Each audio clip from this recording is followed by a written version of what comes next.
Alright, here we go, another video. Welcome back, guys. This video is going to be all about the 5 most important stretches, or the 5 most powerful stretches that I believe that you can do on a daily basis to maintain and improve your hip mobility.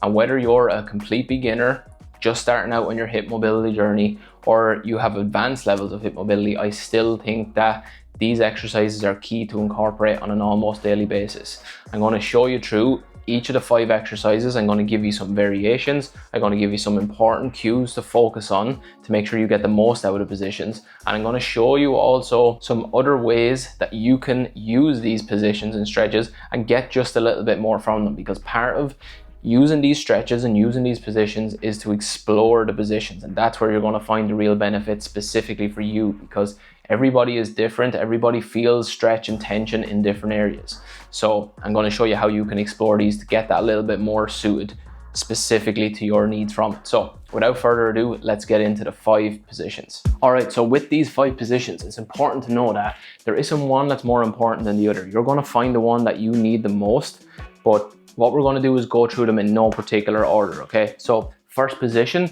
is our pigeon position. And we can get into this position in a number of ways, but the primary aim for this is to open the back of our hip, the hip capsule and the glutes here, okay? So the easiest way to do this is being sat on the floor in a kneeling position on all 4s, okay? And we're gonna shift our weight into our stretched leg. I'm gonna pivot on my knee so that my foot comes across my midline.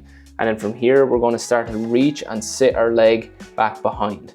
I can either reach my back leg far behind me, or I can drop it on the outside of my ankle on this working leg and kind of create a little bit of a hook between my ankle and the outer knee. You can play around with coming down onto the forearms in this position, or we can stay up here. But what we want is to keep most of our weight on this working leg here. And we want to imagine our tailbone turning up to the ceiling. That's going to give us that stretch in that lower glute and the back of that hip. And from here, you can play around with shifting the hip side to side. You can play around with reaching back. But again, the most important is we keep our load on this working leg, okay? And if you want and you find your stretch, you can just take some deep breaths in this position. One other advanced and top tip that I like to do in this position is using the hook on my leg. I like to drive my ankle on my stretched leg into the outside of my knee. That creates a much deeper sensation and stretch on the back of this hip, and it starts to apply some isometric strength as well, which starts to improve our range of motion. And if you want to find out more about how you can incorporate different principles of using isometric contractions to improve your range of motion to get even more from what I'm showing you here, you can check out my video I did on 3 ways to improve your mobility. So the second position then is the couch stretch. The couch stretch is a position that most people will find quite tough. To set up for it, you're just going to need a wall and some cushion for your knee. And it's important to note that the closer you start with your knee to the wall, the harder this is going to be. So if you feel like it's just a little bit too much, you can start with your knee a little bit further from the wall and work your way back over time. Once you've found your start position, the important thing that you want to focus on here is in the bottom position here, this half kneeling position, we're going to slightly contract the glute on this back leg and slightly push the tops of my toes into the wall as I come up into this top position. And I want to hold those contractions. That's giving me some active opening here on the front side. And from here, you can take deep breaths. You can bias more of your hip flexor by squeezing the glute and pushing the hips forward off the wall. So I drive my foot, squeeze my glute, and I drive my hips forward, and I can come back, or I can squeeze the glute and try and shift my shoulders back closer to the wall and bias more of that quad. Either way, it's important not to force it. And it's important to, once you get into these positions, to breathe and maintain some active contraction in the stretch. That's what's going to bring about the improvements in the ranges of motion actively over time. The third position then is going to be a forward fold position. And if you can't touch your toes, that's absolutely fine. You can elevate your hands using a yoga block or using some kind of surface. But we want to start with our feet about 2 fists width apart, with our feet and toes pointing straight ahead. From here, we want to put our palms flat on the surface, and we can now play around in this position. We can play around with legs being bent as I pull my hip back and around. So it's like these forward fold pull-ins where I'm really pulling back into this side, opening up the hamstring, the back chain, the lower back on this right side, and then I can start switching from side to side. Okay, and again, it's about breathing. It's about trying to get that tailbone high to the ceiling, and it's about opening, breathing, and lengthening that back chain. One other variation of this, an advanced variation I like to do, is a little bit of a stagger stance where I load my weight into one leg at a time, and then I pull that hip back and around with my opposite hand on the floor and using my elbow to pull me to the ceiling. It's a little bit more advanced, but it's a really nice way to step it up and put some more tension and strength into the back chain on one side at a time.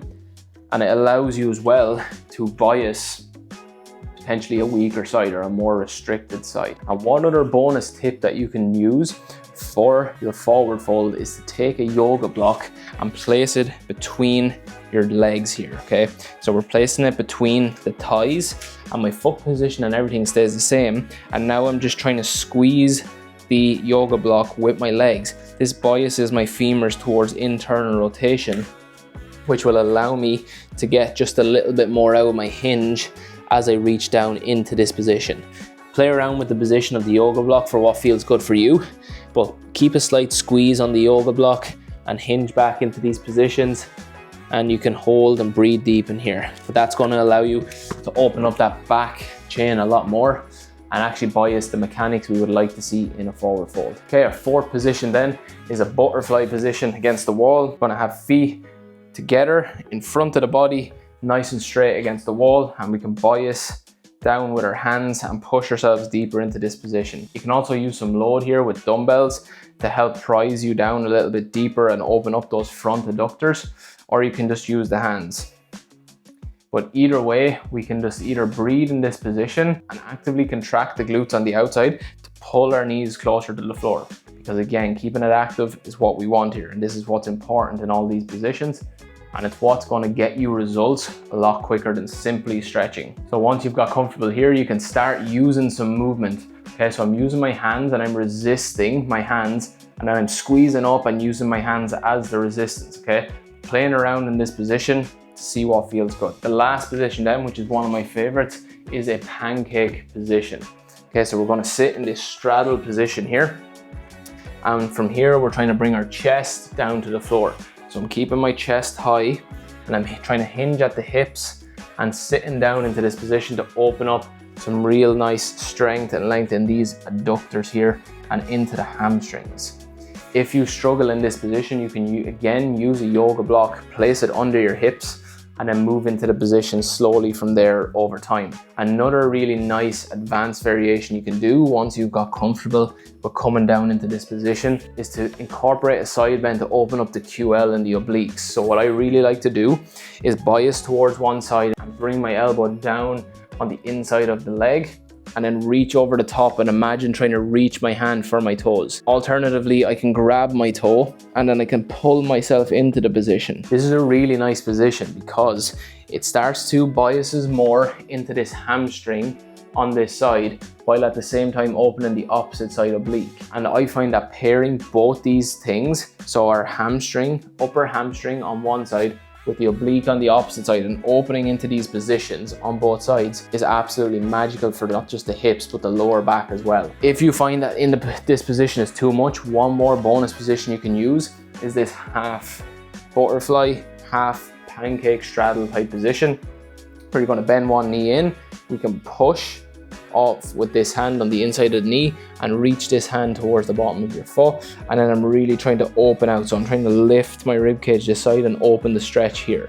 Alternatively, you can bring the hands overhead, okay, but you can experiment with that. But the key is, can we get some deeper opening, deeper stretch on this hamstring on this one side while opening on the opposite side, oblique and QL. Trust me, if you work on that over time, it's going to feel absolutely beautiful in your body. All right, guys, so there we have it. There are our 5 key positions that you can do on a daily basis to keep your hips mobile and start building range of motion if you were just starting out on your hip mobility journey. I've built all of these exercises into my 3-phase hip mobility program, and they're all put into specific routines, and it's designed to take you from having stiff, painful hips to not only having hips with elite levels of range of motion, but also teaching your body how to incorporate that into movement and into your movement patterns. Because the biggest mistake and disconnect that most people have is they do the stretches, they do the mobility, but they don't integrate their movement of their hips and the mobility they've gained and teach their body how to use it in movement. And that's what really sets it apart,